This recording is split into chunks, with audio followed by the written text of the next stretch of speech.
देखिए, माननीय आचार्य प्रमोद कृष्णन जी से हमारी मुलाकात दिल्ली हुई। आपने निमंत्रण दिया, बताया, तो हमने आपके निमंत्रण को स्वीकार किया और आज भगवान कल्की महाराज जी के आश्रम में आने पर मुझे वो दृश्य याद आया कि जब जब धरती पर जुल्म जाति अत्याचार बढ़ा है, तब तब भगवान विष्णु ने अवतार लिया और देश में जो जुल्म जाति अत्याचार करने वाले लोग उनका नाश किए हैं और आने वाले दिनों में भी ये क्रम चलता रहेगा। तो आज यहाँ आकर के हमने अपने को धन्य समझा कि आज आचार्य जी के आशीर्वाद मिला। से राजनीतिक तो हम लोगों की मुलाकात होती रहती थी, लेकिन आज यहाँ आने के बाद मुझे बहुत अपने आप को गर्व महसूस हो रहा है कि मुझे बहुत पहले आना चाहिए था। लेकिन देर आए दुरुस्त आए। राजभर जी इनको आचार्य जी को जो है भाजपा में जो है कब तक क्या बीजेपी में लाने की जो तैयारी है, इस तरह का कि लगातार बयानबाजी भी जो चल रही है आचार्य जी की? ये सवाल तो आपसे ही पूछेंगे तो बेहतर बताएंगे। आज जो देखे यहाँ जो हम लोग आए हैं वो मकसद नहीं है। मकसद आज सिर्फ आज महोत्सव है, उस महोत्सव में सम्मिलित होने के लिए हम लोग आए। मंत्री कब तक? मंत्रिमंडल का विस्तार होगा तो राजभर मंत्री जरूर बनेगा।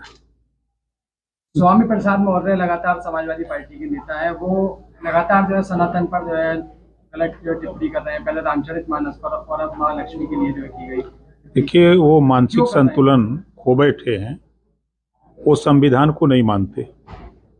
5 साल लगातार भारतीय जनता पार्टी में मिनिस्टर थे, तब उनको ये सब चीज़ें याद नहीं आई।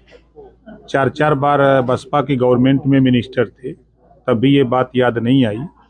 सत्ता से बेदखल होने के बाद वो अपना मानसिक संतुलन खो बैठे हैं, इस नाते इस तरह की अनर्गल बयानबाजी कर रहे हैं। तो सनातन को पार्टी बना रहे हैं, बिल्कुल मतलब सटीक इस तरह के जो बोल रहे हैं, तो क्या मानते हैं सबको लेकर? पार्टी का कहने के बावजूद हो रहा है या क्या मानते हैं? ये समाजवादी पार्टी के नेता अखिलेश यादव जी के इशारे पर हो रहा है।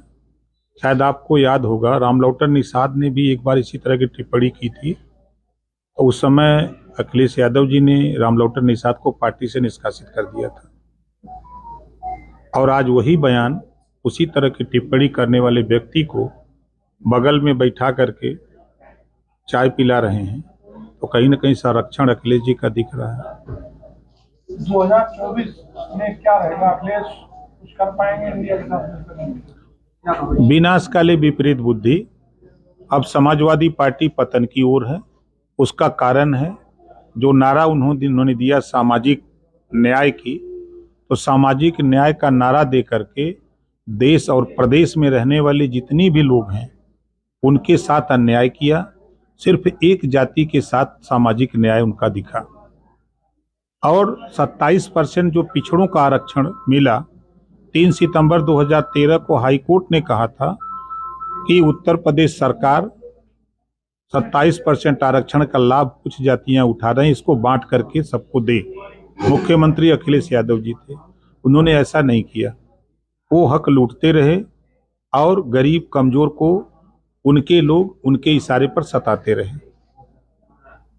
यहां तक अगर आप देखिए 18% मुसलमान वोट देता है समाजवादी पार्टी को। अब वो भी समझ गया है कि नफरत के अलावा समाजवादी पार्टी ने कुछ नहीं दिया। जुल्हा दुनिया अंसारी, साईं दर्जी, फकीर शेख सैयद पठान। आप अगर उत्तर प्रदेश में समाजवादी पार्टी की सरकार 4 बार थी, खुद अखिलेश जी 5 साल थे। क्या उनको राजनीतिक भागीदारी कह लीजिए या नौकरियों में हिस्सेदारी कह लीजिए। हम लोग संभल जिले में हैं। इसी संभल जिले में अगर आप टटोलेंगे तो पुलिस की भर्ती में अगर उठा के देखिए तो किसी थाने पर तुलना करिएगा तो जहां 8% मुसलमान यादव और 18% मुसलमान, तो थाने पर 7-8 सिपाही एसआई यादव मिल जाएगा। लेकिन मुसलमान नहीं मिलेगा जो उनके साथ 18% वोट देता है। उसको सिर्फ नफरत दिया है, बीजेपी से भय दिखाया है, डर दिखाया है और उनके हक को लूटा है।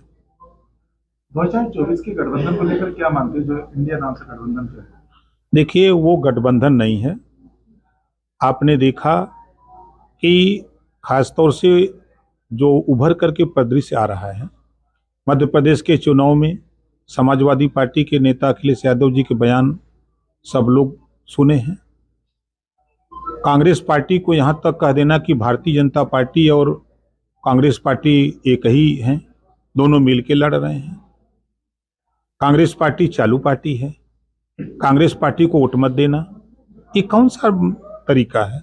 तो आप चुनाव लड़ रहे हो, कह रहे हो कि कांग्रेस पार्टी को वोट मत देना, तो खुल के क्यों नहीं प्रचार करते कि भारतीय जनता पार्टी को जिताना है, भारतीय जनता पार्टी मजबूत रहेगी तो समाजवादी पार्टी मजबूत रहेगी, जिस दिन कांग्रेस पार्टी मजबूत हो जाएगी उस दिन समाजवादी पार्टी खत्म हो जाएगी।